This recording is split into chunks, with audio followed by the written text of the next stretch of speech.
But as it happens, I grew up just around the corner. So from my second standard to my sixth standard, I went to home school here. And I had to live on Govinda Road. And after that, my father got, in 57, my father was transferred out. And then I never came to Bangalore for a very long time. So I actually never met anybody from that road or from that school after I left it a long time ago. But nowadays, of course, I go to Bangalore very often. Sometimes once a week, sometimes once a lunch. And then, but it is typically get off at the airport, go to the place of the meeting, and immediately after the meeting go back. Right? So that's about coming to Bangalore. But I spent a lot of time here doing my PhD. Because I came here once accidentally to work with somebody at the Indian Institute of Science. And then I looked around and I liked it and I said I should stay. And then in those days I had to get a scholarship of 450 rupees in Bombay, which was worth at least twice as much in Bangalore. So I just spent several months here at a time. And we used to do a lot of walking. So walking from the Indian Institute of Science to Kapali Center, for example, was pretty still walking. Nowadays, of course, you can't do that. I still walk quite a lot, but in Bangalore it is nearly impossible. So I'm going to talk to you about the detection of gravitational waves. And this might appear to be a very turgid topic, but it's extremely interesting. Because everything to do with Einstein's theory is very interesting. And so it is very difficult to understand at a technical level. But there is enough profundity in it for it to be conveyed to the layman. Because they are including all very good theories, very important theories. And what is different here is that it is not only going to be just a theoretical discussion, but what we are hoping to do, we are not yet there completely, is to set up a gravitational wave detector unit. So you might have heard, everybody has heard about it and benefited from it, the fact that we are all growing economic power. And our government has always been very encouraging to big science. So if you actually, there's a lot of resentment in the government for not encouraging science and bad education, etc. But at the highest level, the government has always been very, very encouraging. And then given the fact that we are not growing economically and there is greater affordability, it means we are getting big projects. And that is happening exactly at the time when all other countries are withdrawing support for big projects. So in some sense, we are suddenly becoming a power in astronomy. Many of these big projects are in astronomy. Because you see that astronomy as such is not a very expensive science, because when you sit with pen and paper, look at the sky, use telescopes, it's not too expensive. Physics is expensive, biology is expensive, chemistry is expensive. But then when you go one notch, then the most expensive science that you can have is particle physics. Because you see there that you have got these, the large hadron collider, you have been getting so much about it, and it is simply very large objects. And you require thousands and thousands of very highly qualified people to make them, to build them, and also to use them. Now astronomy is in some sense catching up, because our telescopes have become very large. And when the telescopes become very large, they become very expensive, and they become even more expensive when you have to put in orbit in space. Because you can't observe objects at all wavelengths from the ground, you need to put them in space. So I am going to talk to you about one such very large experiment, which is LIGO. So LIGO stands for Laser Interferometric Gravitational Wave Observation. So I'll explain to you what that is. But before that, I would just like to say a few words about some another very big project which was mentioned, the introduction to the 30-meter telescope. Right? So now if you look at mega projects in astronomy, you can say that there is a 30-meter telescope and the LIGO gravitational wave detector. Then there is something called the square kilometer array, which is a very large telescope for radio astronomy.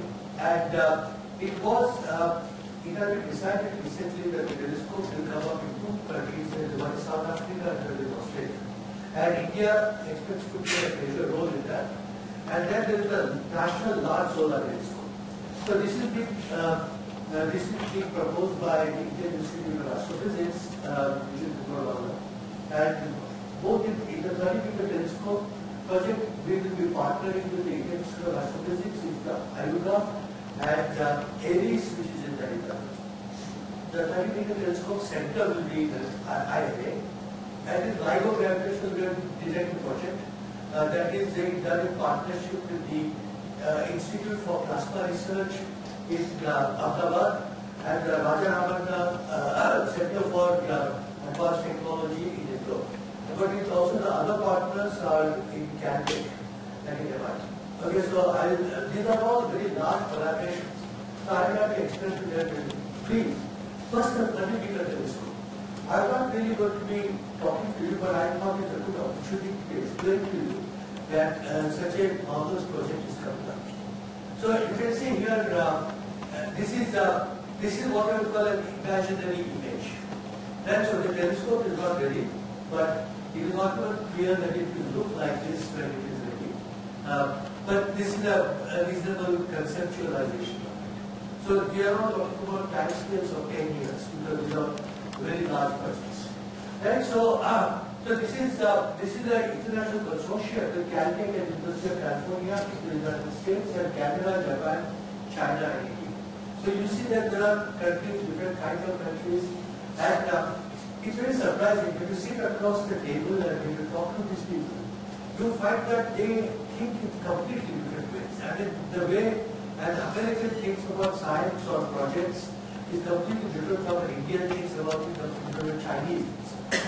Okay, so carrying out the international collaborations is not very straightforward. Okay, so this is the diameter of this telescope would be about 30 meters. Okay, so you see that a 1 meter telescope is already very big. A 2 meter telescope is very impressive. The Indian Institute of Astrophysics owns a 2.3 meter telescope, okay, which is in Bangalore, and they have a 2 meter telescope in Ladakh. And then a 3.6 meter telescope is being built again in near Delta, Malaysia, and that will be ready in about 2 years from now. But the biggest telescope at the present time is there are the two Keck telescopes, and then there is the SALT telescope, and these are 10 meter telescopes. And when you have got the 10 meter telescope, it is not possible to have a single mirror. Okay, so what you do is that you have what are known as segmented mirrors. So this is just a nice picture of Mauna Kea in Hawaii, which is a volcano, which is a very high volcano, the extreme one, and you can see those small little domes to the top. Each one of them is one of the world's biggest telescopes. Okay, so the KMT will also be conducted. Okay, so now if you look at the Keck telescope, there are two Keck telescope twins. Many of the telescopes are twins because they are trying to do interferometry. Let me see whether yes. Here you can see the mirror of the Keck telescope. So normally you are used to round mirrors, but they are not round mirror. They appear to be hexagonal because they are made out of a very large number of small segments. So when I was in school, quite soon after I left Bangalore, I started reading about telescopes, and then at that time I read that the biggest telescope in the world was the Palomar 5-meter telescope. And I also read the statement that you cannot make a telescope which is bigger than the Palomar telescope. Now, if I say that something can be done, then you ask me to prove it by doing it. But I cannot prove that I cannot do so, because somebody might can come and do it. It's dangerous, very dangerous in science. You see, you can't do it. So when the good books at the time said you can't make a bigger telescope, what are the reasons? The reason was that a 5-meter mirror is very large. Now 5 meters it goes from there to there. Okay, so you see that this mirror is parabolic, and it needs to have an extremely accurate shape. But as the telescope has to observe different objects, it has to turn. And when it turns, the mirror is stressed, and therefore it bends. And when the mirror bends, it becomes distorted. The image becomes distorted. So what you need to do is to actually make the mirror thicker and thicker. Okay, the glass which is the back of the mirror has become very thick. And then if you make a very large mirror, the glass becomes so thick that it just breaks under its own weight.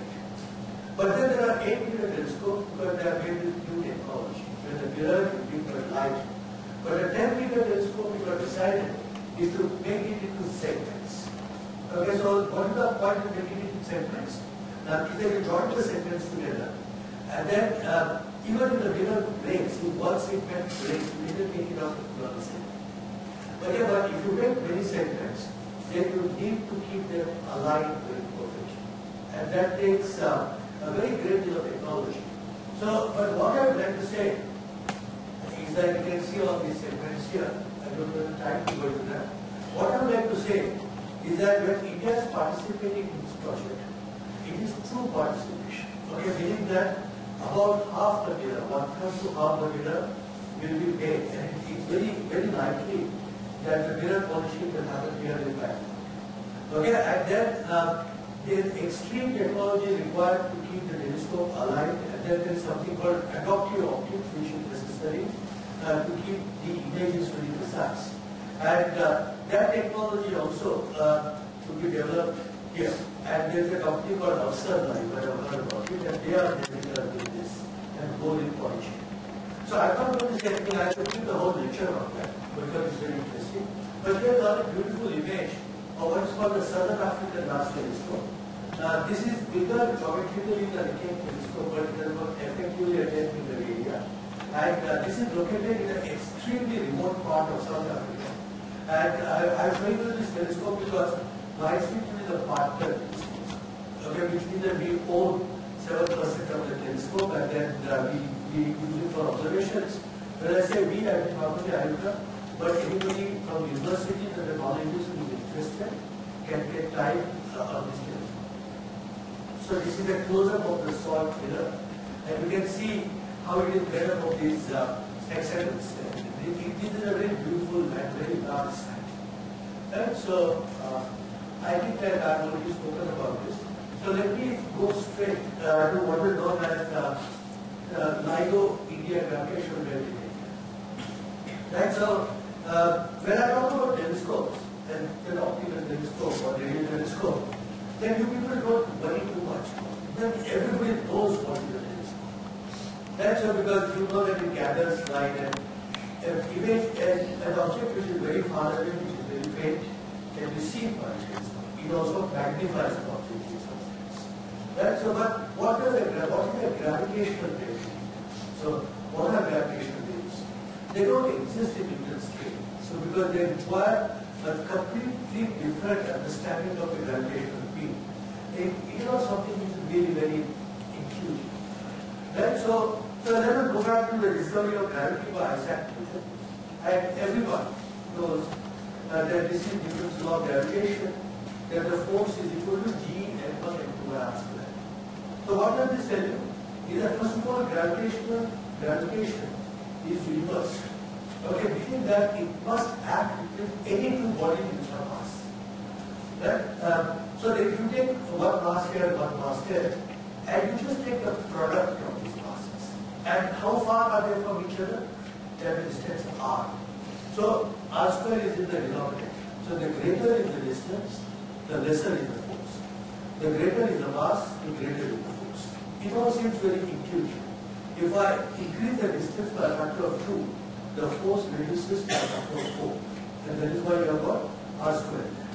It does not matter whether it is the force between a person like me and the earth, and pulled to the earth and kept there, or a force between the moon and the earth, or the earth and the sun, or the moon and the sun.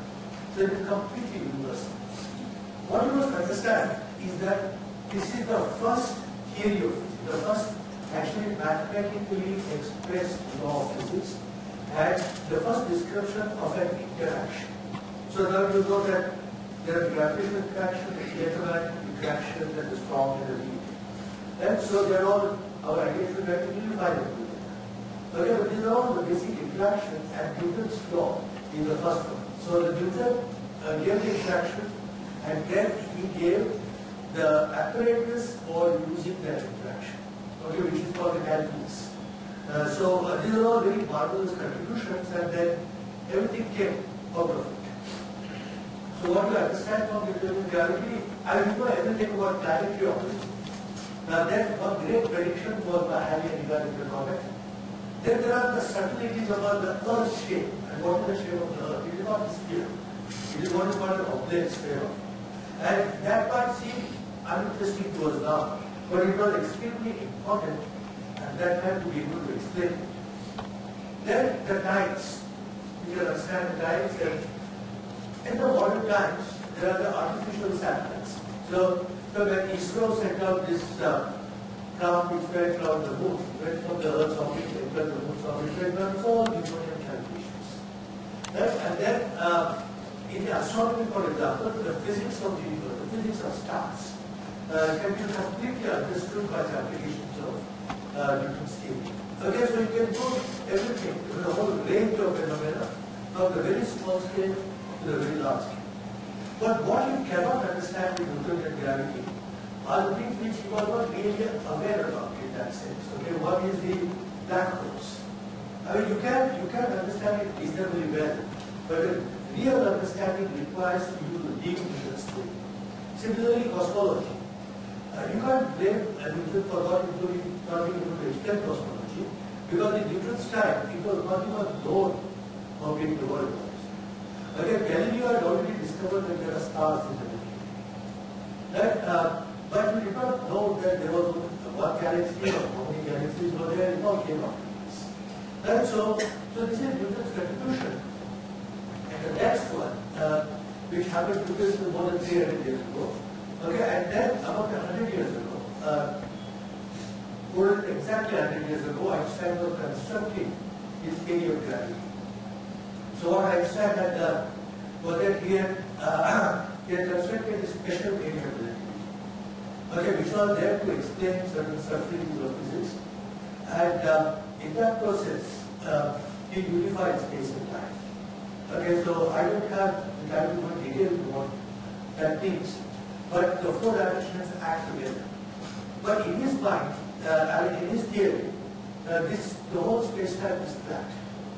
Okay, and it could only address certain situations where there are different observers who are moving relative to each other. So there is a very great thing here which is not completely appreciated.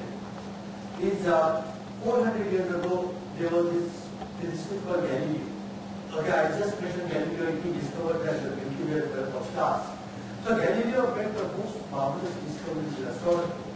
And each one of those discoveries, which was also simultaneously made by other people sometimes, were interpreted by him to completely change the way we understood the structure of the universe as well as the structure of physics.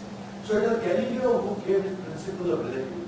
Okay, meaning that if I am standing here on the ground and doing my physics, or if I am riding in a ship and doing my physics, I should get the same answers. That is about the principle of relativity. It was a thorough understanding of the principle of relativity which led Einstein to his special theory of relativity. Then Galileo did one other thing. Whether he performed an experiment or not, nobody knows. But he is reported to have gone to the Tower of Pisa and dropped a heavy object and a light object and showed the report together. And Aristotle had said 2000 years before Galileo that a heavier object was fall faster and lighter object was fall slower. That nobody challenged Aristotle. Nobody did the experiment. Galileo is supposed to have did it. At least he had observed that the fall together. And that is known as the principle of equivalence. Nobody understood it. Newton didn't understand it. And whereas I didn't understand it, what it means the statement was clear. But Newton could not, he did not take it further. And it was Einstein who worried about it. And from Galileo's principle of relativity, in the generalization of that, led to the special theory of relativity. And the proper understanding of Galileo's principle of equivalence took Einstein to his theory of gravity. Okay, so what is the theory of gravity says? The theory of gravity says, Einstein's theory, is that there is no such thing as the force of gravity. Okay, there is only there is a space-time, the unified space-time of special relativity can be curved by the presence of mass. Okay, so and this when the space-time gets curved, the trajectories of particles are affected. And particles always move along geodesics. Geodesics are special trajectories. So what do you mean by geodesics? Is that if I take a flat surface like this floor that you see here, you see this straight line which you get, that's the geodesic. You can say that a geodesic in some sense is the shortest line between two points. Okay, so this is what called a straight line. But you must just imagine that this floor curves upward. Okay, then what will happen is that if I take the same 2 points, if I say the shortest line will go along the surface, what will it be? If I go along the surface, I feel that it is a straight line. But if I watch it from outside, I know that it is a curved line. It's a part of the surface. Right? So therefore, the curvature of the floor, okay, induces a curvature in what we call the shortest distance between two points. It is technically equal to the shortest. Now you see, when I curve this floor, you know that I have curved it because you are considering it in three-dimensional space. So I got a ball, a football in three-dimensional space. But imagine curving three-dimensional space. Now how do you reference it? You can't. Okay, so therefore you have to do mathematics. So therefore what did Einstein say? He said that there is a four-dimensional space-time which can be curved. And particles move along the geodesics of that space-time. And how do you know what curve the space-time? It is the presence of matter. So you see that it is obviously a very beautiful idea, and it is explained by these equations. So if I take you back to the Newton scale, the equation is extremely simple, the interaction. Okay, and the interaction is so simple. And then if I write the equation of motion, that's also very simple. But what happens in the case of Einstein is that this is his equation, which is equally beautiful. Okay, in fact, this equation is derivable from what we call as an action principle. And if you look at the action, which is at the heart of the physical theory, the action of Einstein's theory is much, much simpler than the action of Newton's theory. Okay, so it shows that at a very deep mathematical level, Einstein's theory is the simplest possible theory of gravitation.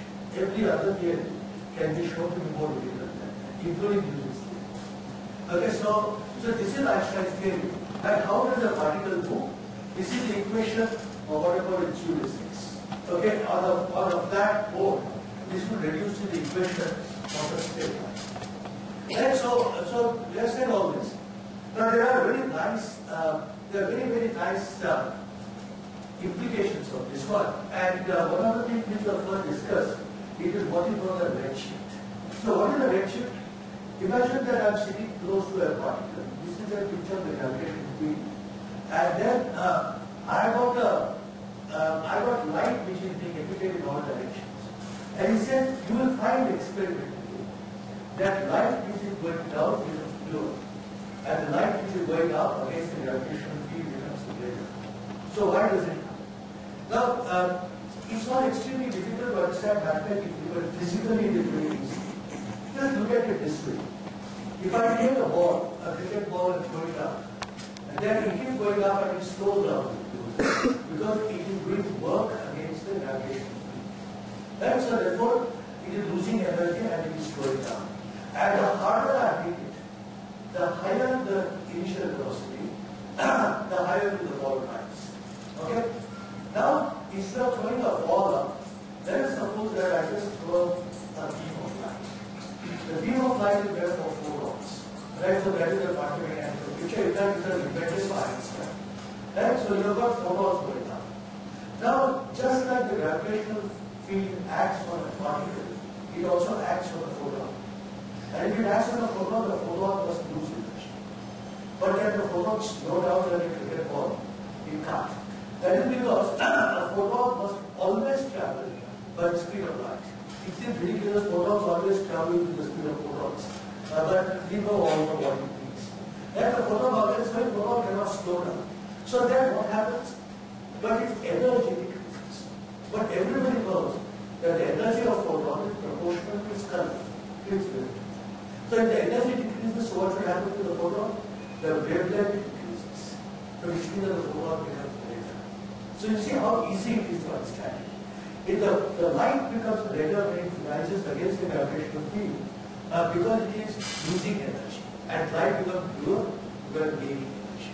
Right? So now you see, apart from the rendering of light, there were all the bending of light, there is something called the precession of the variation of quality. And these are all very minute effects which are predicted by Einstein.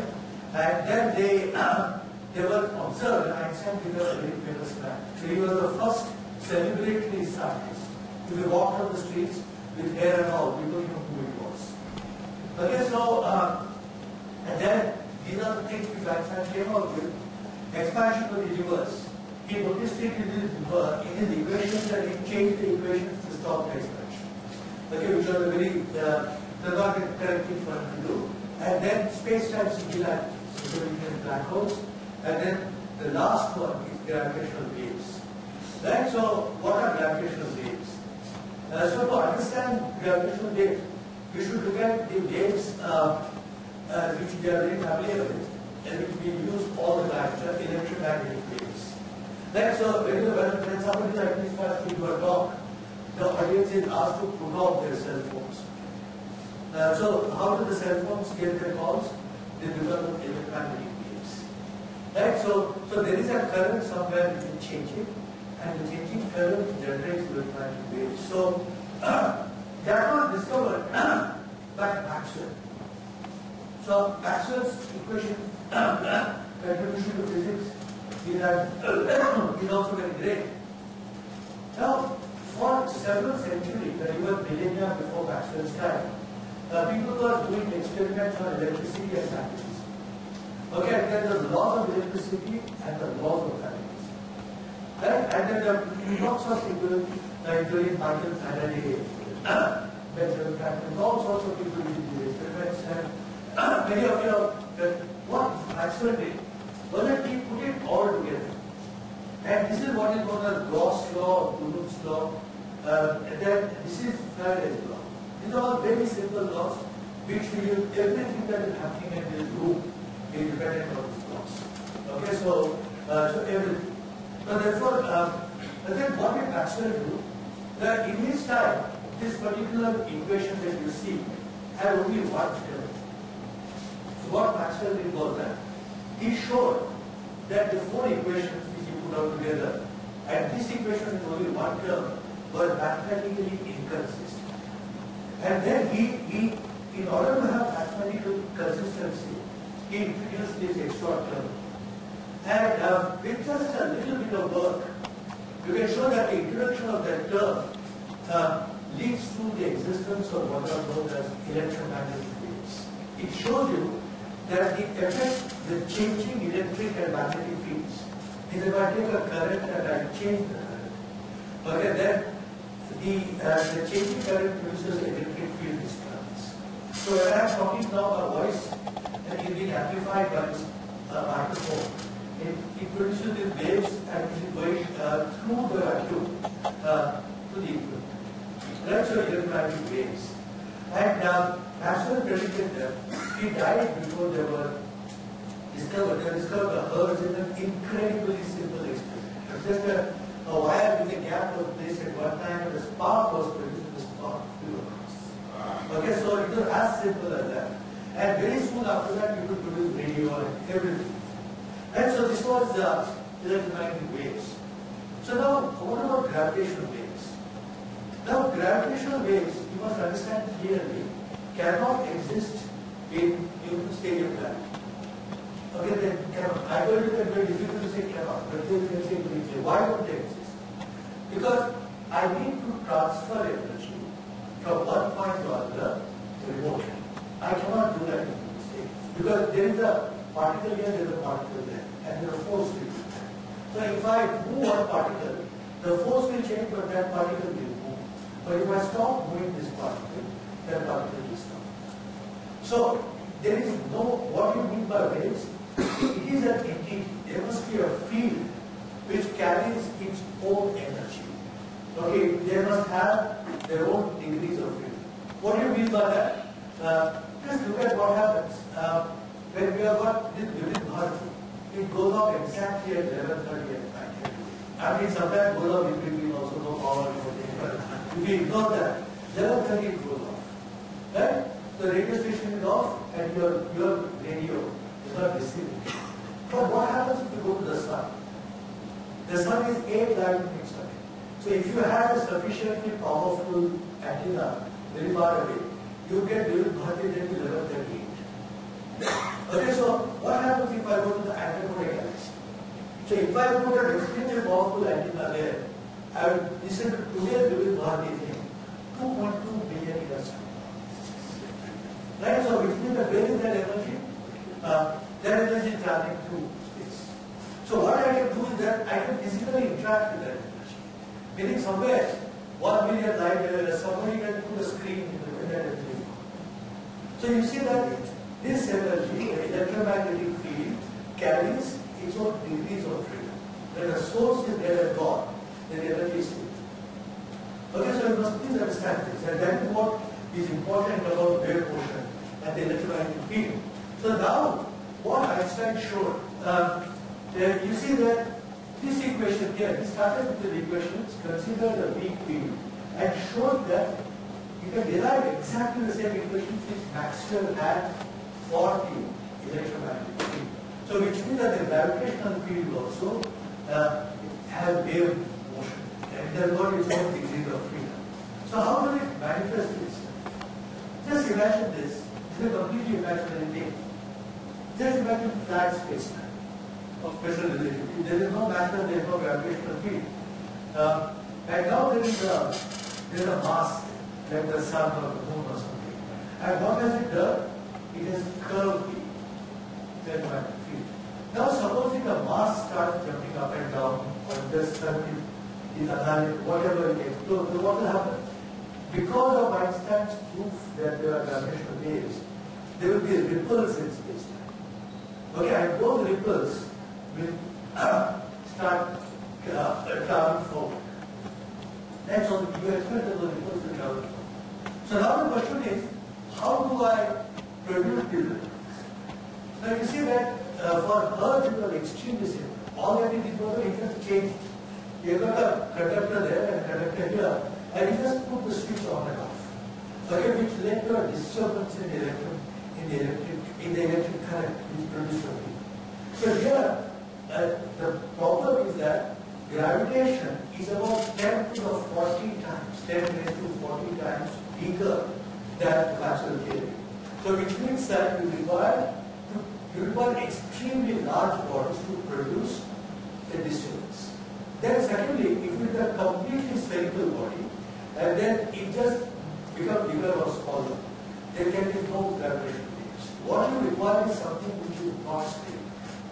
Okay, so and that can be provided, for example, if you look at a pulsar. A pulsar is a neutron star which has got the mass of the sun, with an extremely strong magnetic field, and extremely small size. So a pulsar is going round and round and round. Right? And so that would be the kind of thing, because you have got a very compact body, you have got a very strong gravitational field, and then you could have it. But a pulsar, I told you that you've got a spherical body, which is expanding and contracting, cannot produce gravitational waves. Similarly, if you have got a pulsar, it is producing radio beams, but when it is exactly rotating around an axis, like the Earth rotates, it again cannot produce gravitational waves. Because gravitational waves are what I call quantum rotation.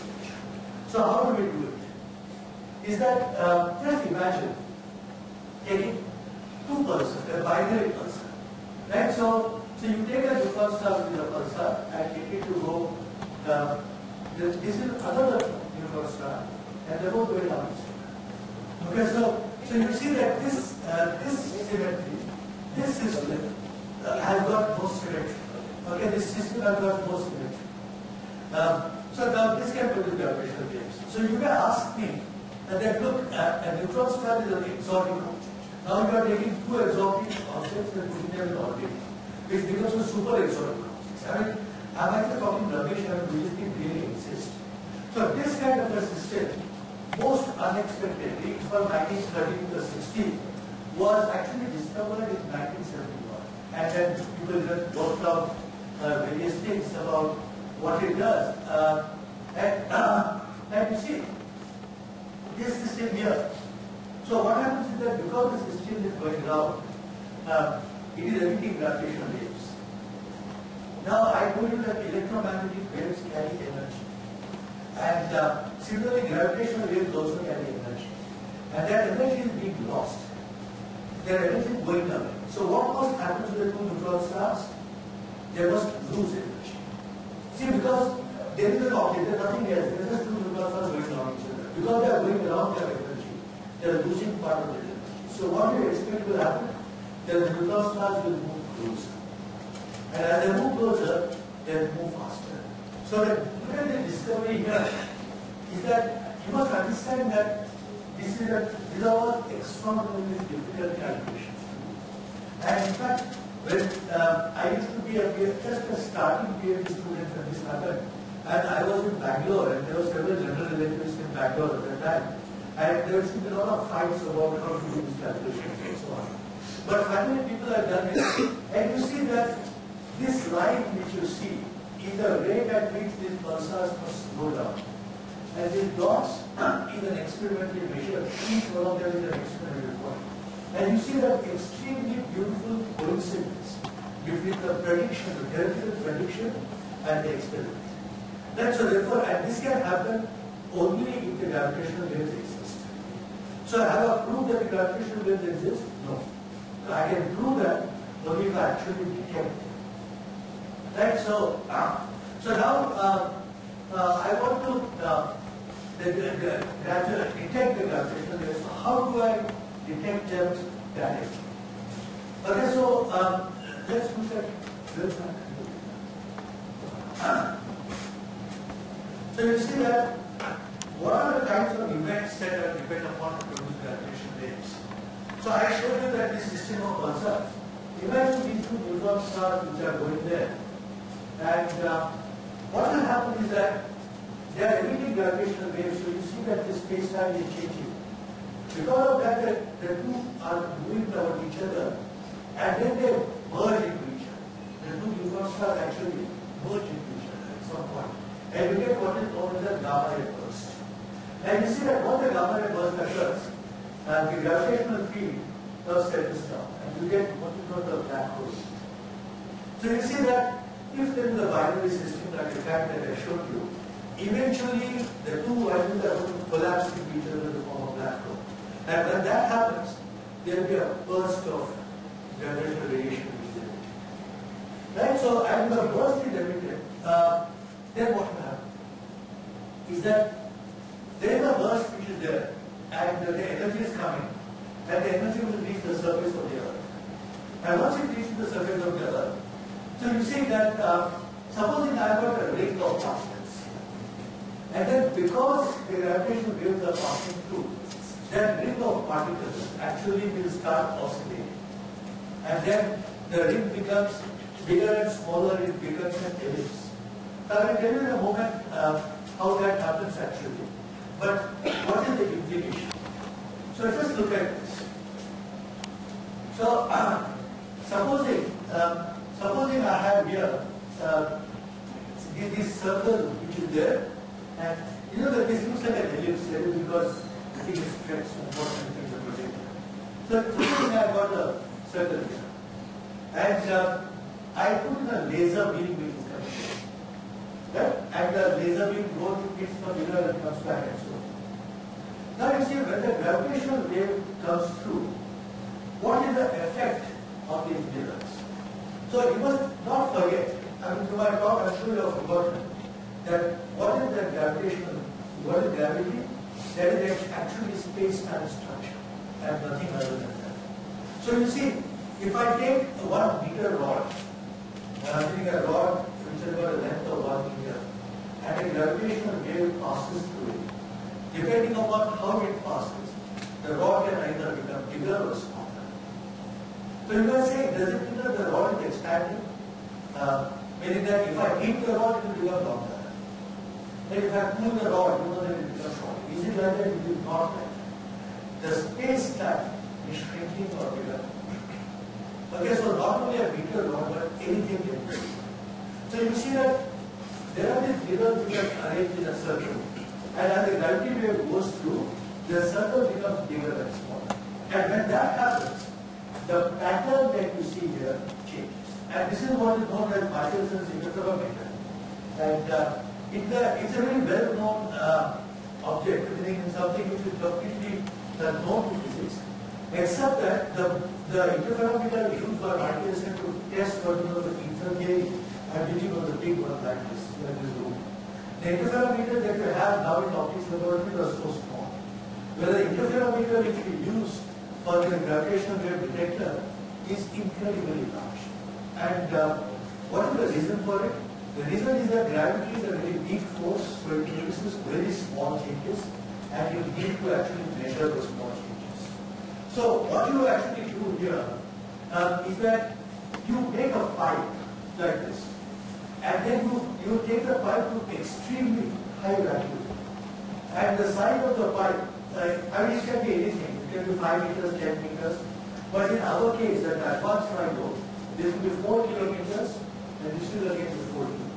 And it is 10 to the minus 9 vacuum, which is very difficult. And that is the Michelson interferometer that you make. And the effect that you produce is incredibly small. The meaning it is about 10 raised to minus 20 meters. That is such a small distance. See, 10 to the minus 20 meters is 10 to the minus 18 centimeters. And the size of the atomic nucleus is 10 to the minus 20 centimeters. So what it means is that there was something which is a small fraction of the atomic nucleus, which means that everything is quantum mechanical. So that is the great problem in analysis. And here you see a LIGO detector at Hanford in the USA, and then you see this pipe which is going 4 kilometers or 4 kilometers there. And you see a close-up of this pipe. So this is about 1.2 meters diameter. And we are going to have to find a place for it in India. Okay, so the idea is to have this kind of installation in India, 4 kilometers or 4 kilometers, and you know how difficult it is to find land in India. Okay, so because the moment we say we want to put a detector somewhere, people will go and buy up all the land. And so we are trying. There are places in north of the airport here in Karnataka, possibly in North Karnataka, possibly in Madhya Pradesh, possibly in Rajasthan. So we are investigating various places. You see, the experiment is so sensitive that we have to be 150 kilometers from the sea. We have to be 50 kilometers from the airport. Okay? But we shouldn't be too far from there because we have to be able to reach it quite easily. So it is like a nursing out there. And this or that, and this or that. So you have to find that which satisfies all these things. And that is our job at Bangalore. Okay, so we have got a team of experts now going around and looking at it. And nowadays, of course, there is a lot of technology. You can look at Google Maps, you can do all sorts of things pretty fast. And we are in the process of doing it. And what happens when you have the advanced LIGO is that you really will be 1,000 times more sensitive than the existing LIGO detectors. Okay, so how long will it take to build the advanced LIGO? It will take about 10 years. Because there are going to be 2 advanced LIGO detectors in the US. And one will be here in India. And they will all be working in the same pattern. So why do we need these 3 detectors like this? So you see that here is a map of the sky. And these curves here show you the accuracy with which you can detect the source.